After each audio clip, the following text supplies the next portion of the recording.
Hey guys, how's it going? John here with The Modern Knight. And you've probably seen me more in the past few weeks, and that's because the other content creators are hard at work to make sure that we bring you some great content. But today, we're going to be working on archery. And to help me out with that, I have my friend here, James, one of the most knowledgeable archers that we have over at a little place called Archery European Martial Arts, which is a historical European martial arts school. But we're not there at the moment, we're actually at TrueScore Inc, which is your family's business, right? That's right. Can you tell them a little bit about that? So our company basically builds electronic sensors and tournament solutions. We have impact and proximity sensors that we use to score martial arts tournaments, and we're the current official scorekeeping for the Olympic Games of Taekwondo. So what does that have to do with archery right now? That's a good question. So one of my side hobbies is archery tag, and I've always thought that with a sensorized system, we can assist it to become more of a potentially competitive league-based activity. Because there's always questions about whether an arrow will strike, whether it actually hit or not, graze versus direct hits, and also to add some engagements. I mean, we can really push the limits of the sport by, say, automatically tracking points, or by adding effects that the audience can actually cue into.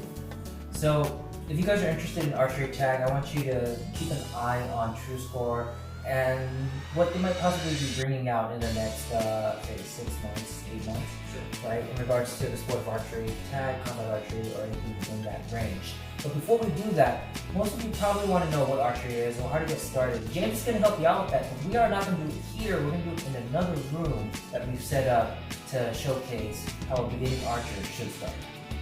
Alright guys, so here we are in one of their general purpose office spaces, and we've set up a target here to hit because it's archery, and also James will go over some of the things you're going to need to get started. James, can you talk about that for a second? Besides having your bow, there's a couple things you might want to have for safety reasons. And the first one of these, very important, is an arm guard. This is an old ratty one I've been using for a while, but it does the job. It basically covers your bow arm. I'll put it on. Oh, and by the way, just so you guys know, James is left-handed. If you're going into this and you're right-handed, you might want to put the arm guard on the other arm. Yeah. And what this does is going to protect you from any of the string hitting. And I've known a lot of people who say, oh, well, I don't need an arm guard, I'm a strong guy.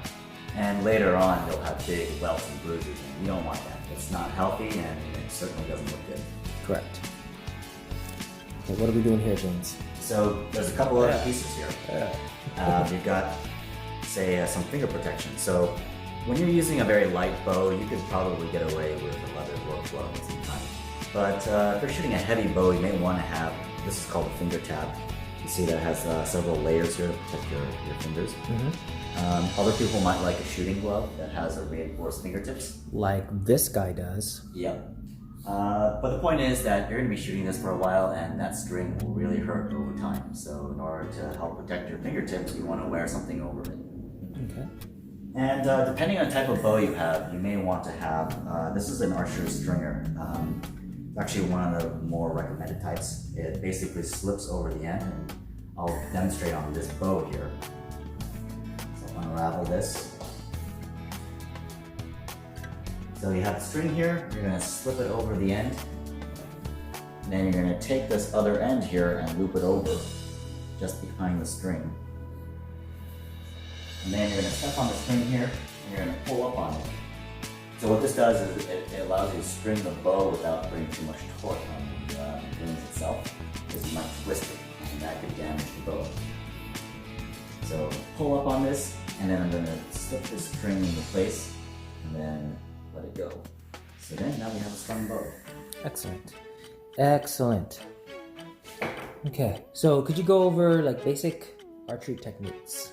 You'll see a lot of different kinds. I mean, there are historically many different ways that people shot bows, but the one that we normally use in the States and in Europe and at the Olympics is the Mediterranean release. So you grab an arrow.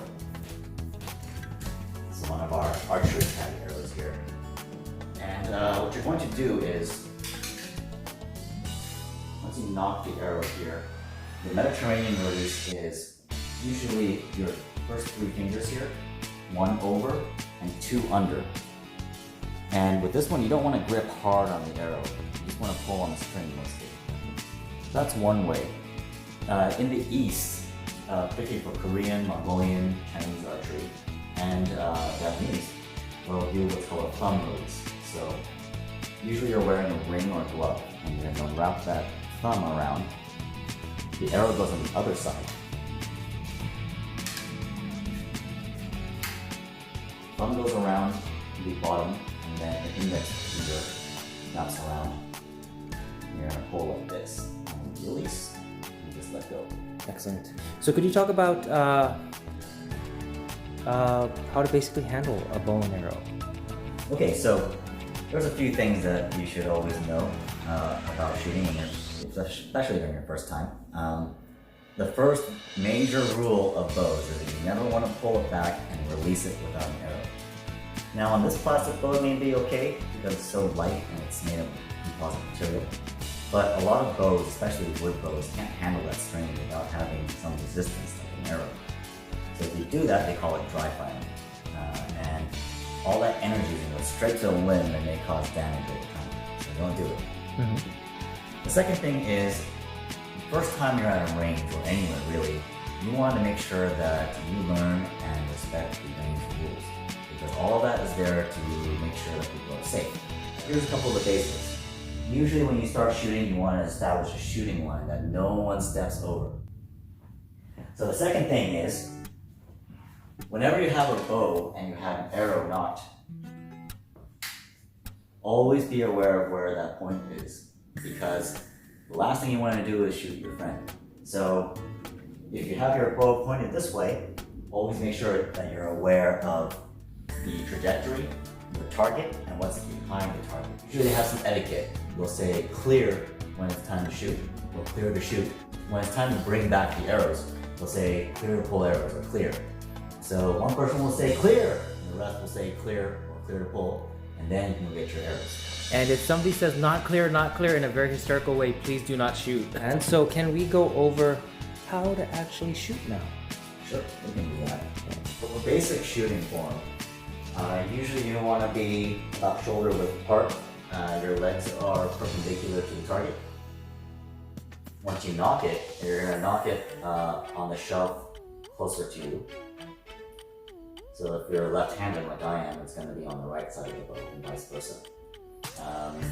On the arrow, usually if it has 3 feathers, you want the odd colored one facing you. And this is because then you don't have the arrow pushing into the spine. That might make a difference at long distance. When you want to grip the bow, you want to grip mostly with your first 2 fingers. It's more like you're trying to do a strangle, like you're trying to do a Darth Vader strangle. You want to be mostly behind the bow. You want to engage both your arms, and you want to pull with your back muscles.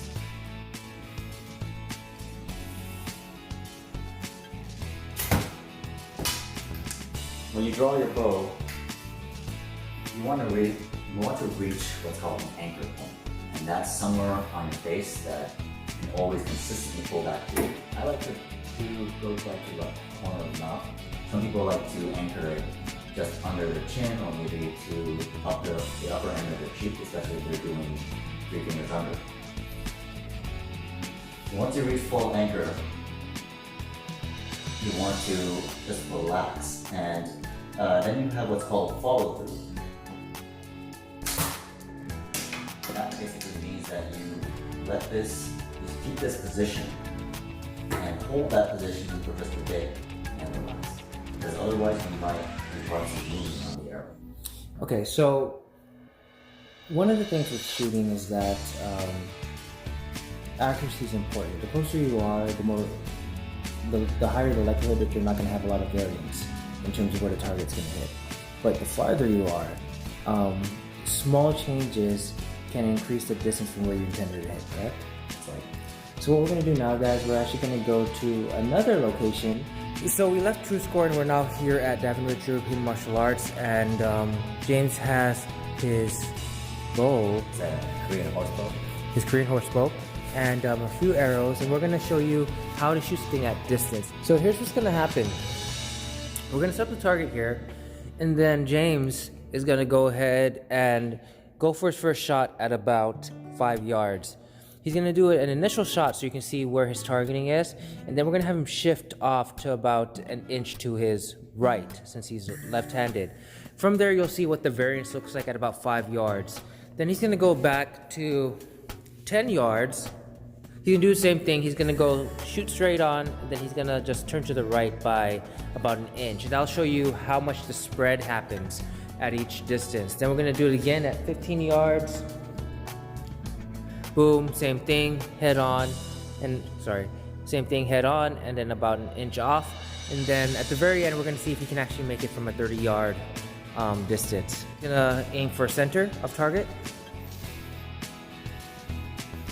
Initial shot, Mediterranean. Nice, pretty much center. But he's gonna angle off, or he's gonna taper off by about an inch to the right.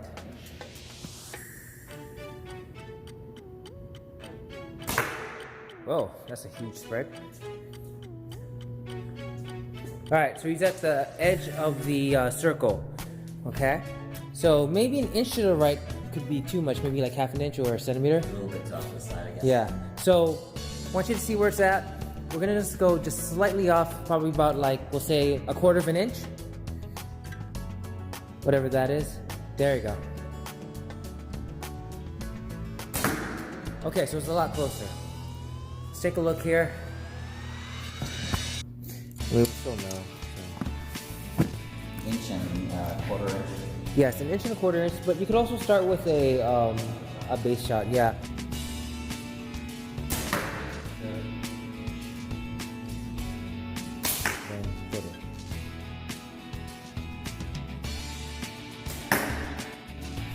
Right, the initial first shot was down here. The center peak was down here, and then the quarter inch was about here, and then the 1 inch was about there.